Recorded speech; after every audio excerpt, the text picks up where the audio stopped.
نوحي حمام فهذا القلب نواح. Hürmetli gezizler, tövende Peygamber aleyhisselam'ın sahabeleri namlıq kitabını huzuruna sununuz. كيف السكوت وهذه الأرض تجتاح. Peygamber aleyhisselam'ın sahabeleri. Avtori Şeyh Mahmud Misri. Uyg'urchaga tarjima qiluvchi Islom chakarlari guruhi. حمام فهذا القلب نواح وابكي منيا فملء الكون أسراح. Ömer radiyallahu anhu. Allah onundan razı olsun. 3. kısım. Ömer radiyallahu anhu'nun perverdigari Allah izzi ve celle'ge muvafıqlı işleri. Nima degan katta daraja va ulug' fazilatki Allah buning bilan ummatning faruhini hurmatlagan edi. U bo'lsa-mu ko'p o'rinlarda uning Allohga muvofiqlashganligi. Allohning Qur'onni Umar radhiyallohu anhuning fikriga muvofiq holatda tushirganligidir. Allah uningdan rozi bo'lsin. Anas radhiyallohu anhudan rivoyat qilinadiki, u mundoq deydi. Umar radhiyallohu anhu mundoq deydi. Parvardigorimga 3 ishda muvofiqlashdim. Birinchi, men ey Allohning elchisi, maqomi Ibrohimni namozgoh qilgan bo'lsaq dedim. Shuning bilan maqomi Ibrohimni namozgoh qilinglar, ya'ni shu yerda namoz o'qinglar dedik. Sura Baqara 125-oyat. Ikkinchi, hijob oyati. Men ey Allohning elchisi, ayollarni hijobga buyurgan bo'lsam, ularga yaxshi odamlarmi, yomon odamlarmi so'z qiladi ekan dedim. Shuning bilan hijob oyati tushdi. 3. Payg'ambar alayhissalomning ayollari kullamchilik qilib uningga qarshi birlashdi. Men ularga: agar payg'ambar alayhissalom sizlarni qo'yibsa, Parvardigori sizlarning o'rninglarga sizlardan yaxshi ayollarni berishi mumkin dedim. Shuning bilan tuvandagi bu oyat tushdi. Agar u sizlarni qo'yibsa, Parvardigori sizlarning o'rninglarga sizlardan yaxshi Allohning va payg'ambarning amriga bo'ysunguchi, Allohga va payg'ambarga iymon etguchi, itoat qilguchi, gunohlardan tavba qilguchi, ibodat qilguchi, ro'za tutguchi, cho'qonlarni va qizlarni uningga berishi mumkin. Sura Tahrim 5-oyat. Muslimning rivoyatida u mundoq degan: Parvardigorimga 3 ishda muvofiqlashdim. Birinchi, maqomi Ibrohim to'g'risida. Ikkinchi, hijob to'g'risida. Uchinchi, Badr asrlari to'g'risida. Abdullah ibn Abbas radhiyallohu anhudan rivoyat qilinadiki, u mundoq deydi: Umar radhiyallohu anhu menga mundoq so'zlab bergan edi. Badr kunida payg'ambar alayhissalom mushriklarga qaradi. Ular 1000 odam edi. Sahobalarga qaradi. Ular 319 odam edi. Payg'ambar alayhissalom qiblaga oldini qildi.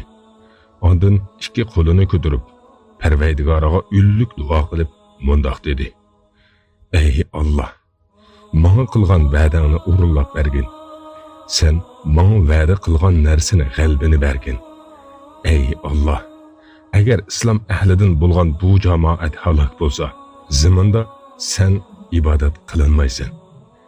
Payg'ambar sallallohu alayhi va sallam 2 qo'lini ko'tarib qiblaga oldini qilgan holda Parvardigoriga ullik duo qilaverdi.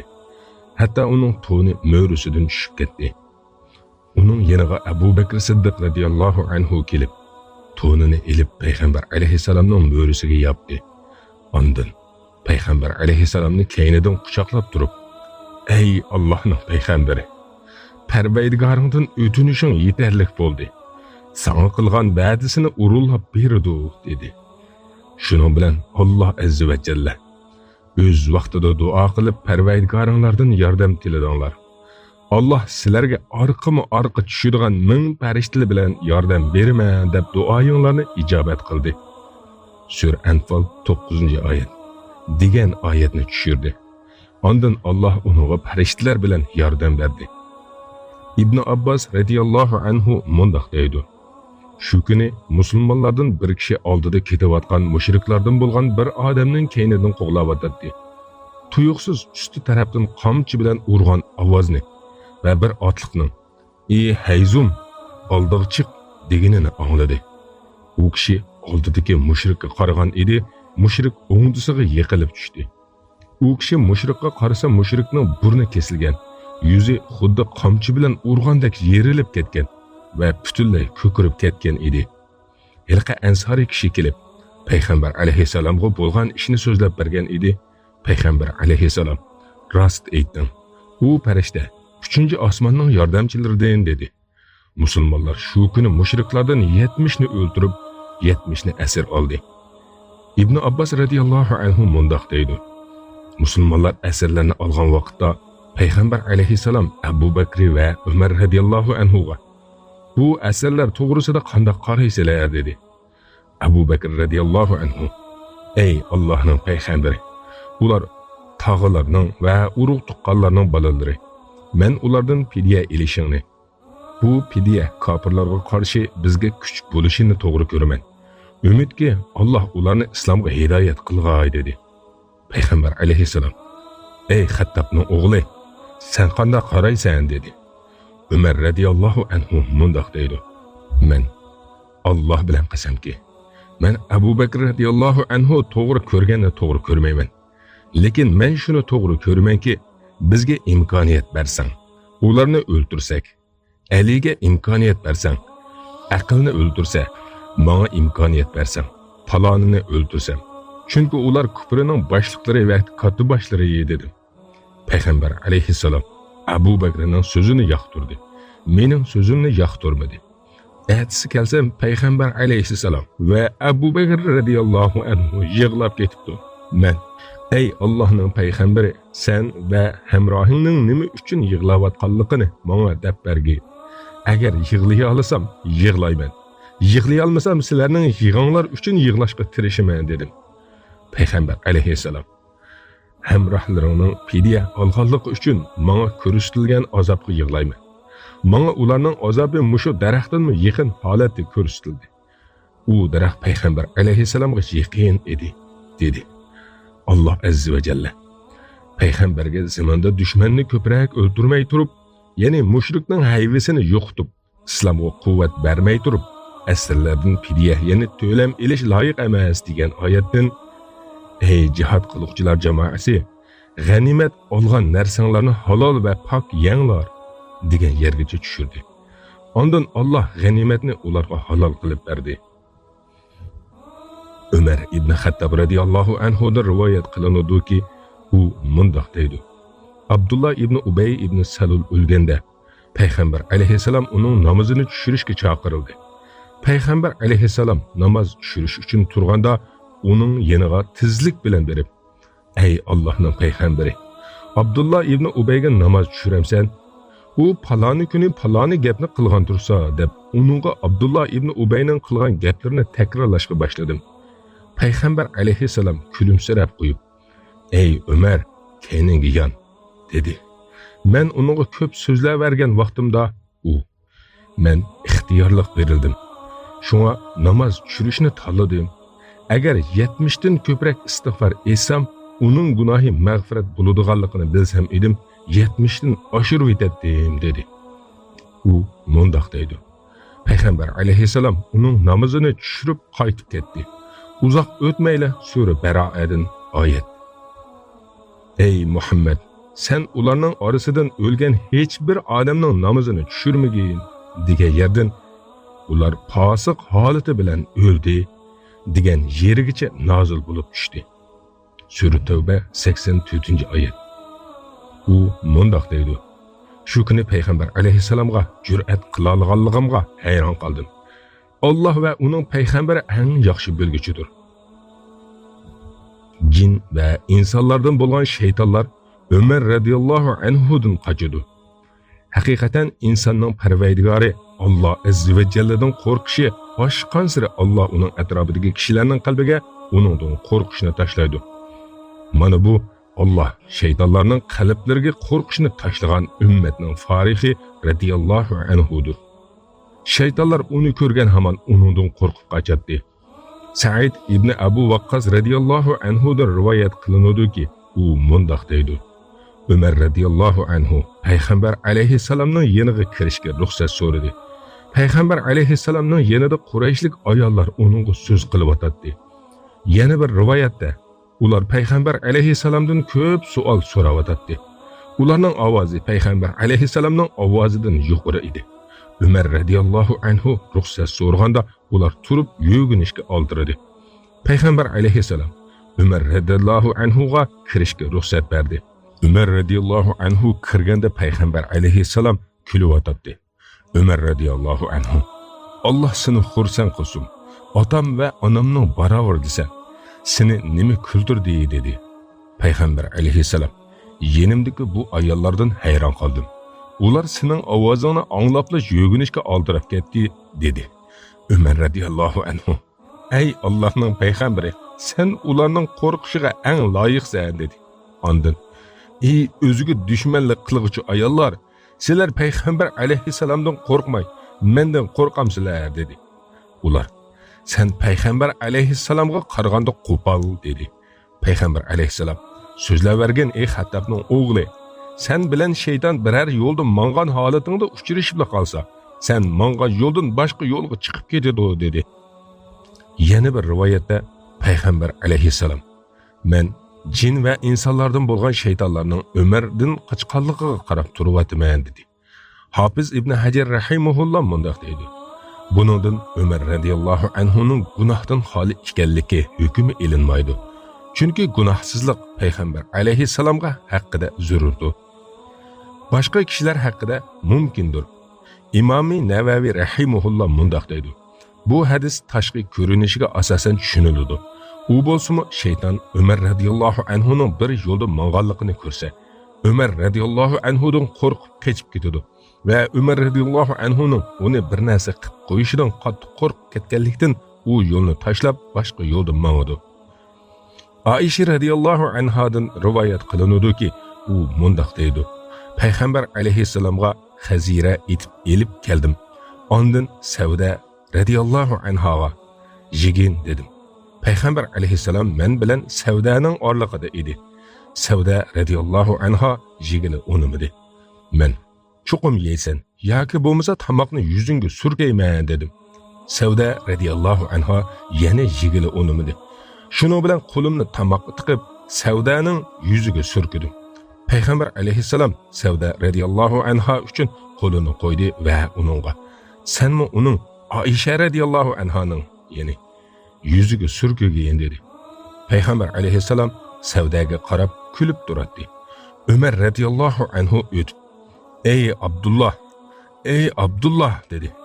Payg'ambar alayhissalom Umar radiyallohu anhuni kirdi deb o'ylab, "Ikkinglar turib, yuzinglarni yuyinglar" dedi.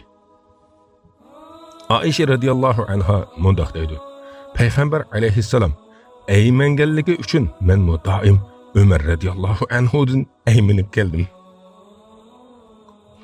Faruq radiyallohu anhuning Tabuk g'azotidagi zirakligi.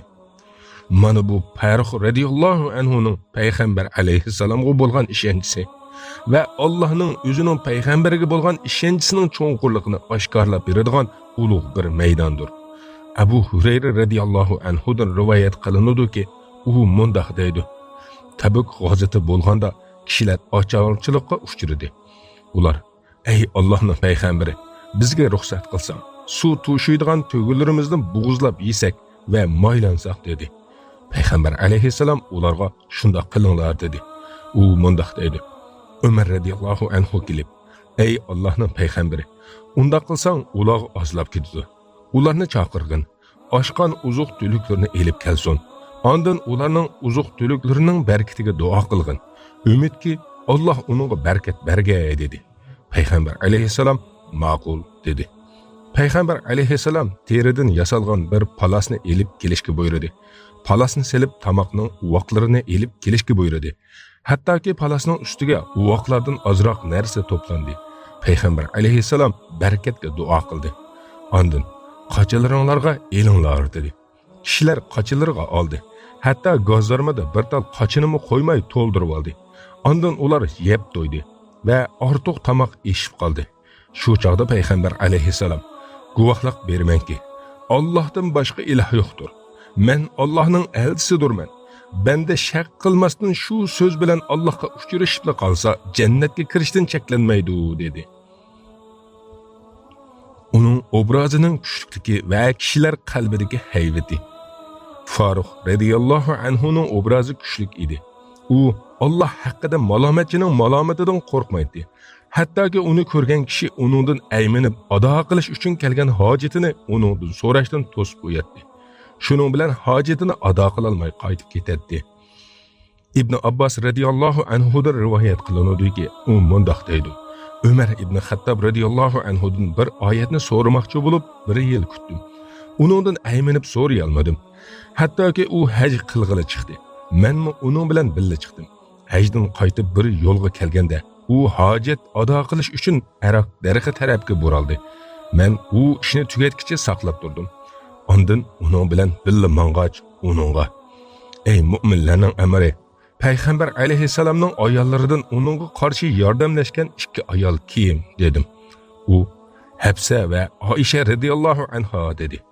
Men Alloh bilan qasamki, senden bu savolni bir yildan buyon so'ramoqchi bo'lib yurgan edim. Lekin ayminib so'ray olmagan edim dedim. U unda qilma. Sen meni biladi deb o'ylagan narsa to'g'risida so'ravergin. Agar bilsam sana deb beraman dedi. Ikromadan rivoyat qilinadiki, u mundoq deydi: Qon oladigan bir tabib Umar radhiyallohu anhuning chechini qisqartib o'tadi. U surli kishi edi. Umar radhiyallohu anhu hasirg'on edi. Yeliqi tabib qo'rqib sivatdi. Umar radhiyallohu anhu uningga 40 dirham buyurib berdi. Kam tepiladigan ziraklik va farosat. Umar radhiyallohu anhu kam uchraydigan farosat va ziraklikdan bahramand bo'lgan kishi edi. Bu bo'lsa, Alloh ummatning faruqiga in'om qilgan bir ne'mat edi. Mana bu yo'ruqlik va go'zallikda quyoshga o'xshaydigan misollarki, u bizga ummatning Farixi radhiyallohu anhuning zirakligi va farosatining qaysi darajaga berib yetganligini oshkorlab beradi. Yahya ibn Sa'id radhiyallohu anhudan rivoyat qilinadiki, Umar ibn Xattob radhiyallohu anhu bir odamga: "Isming nima?" dedi. U odam Jamra, ya'ni cho'g' dedi.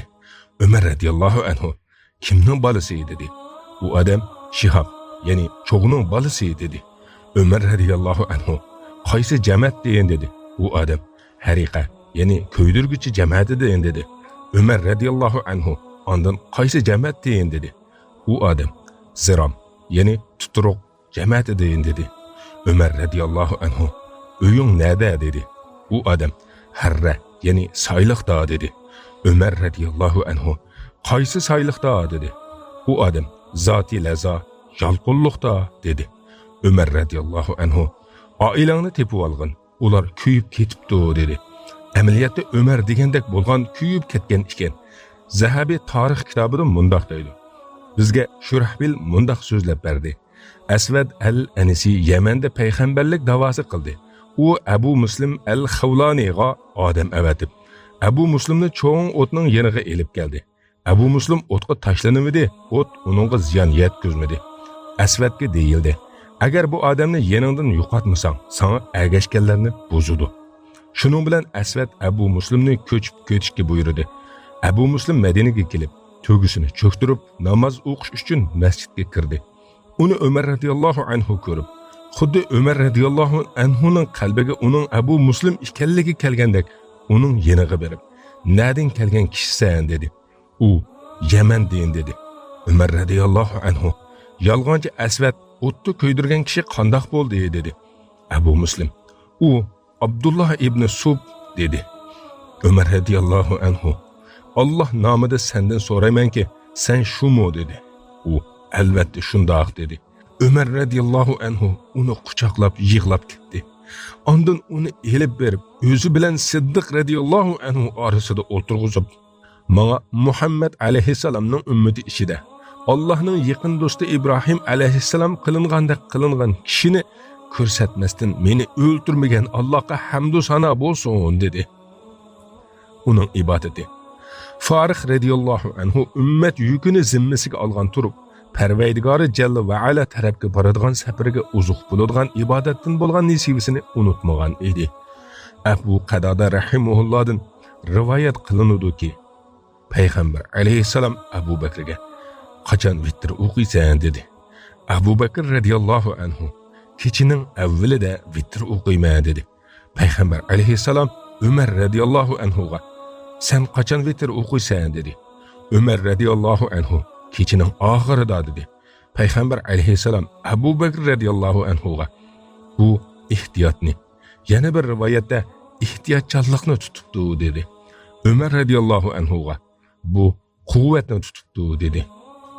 Aslamda rivoyat qilinadiki, Umar radiyallohu anhu Allah xohlagan miqdorda namoz o'qiydi.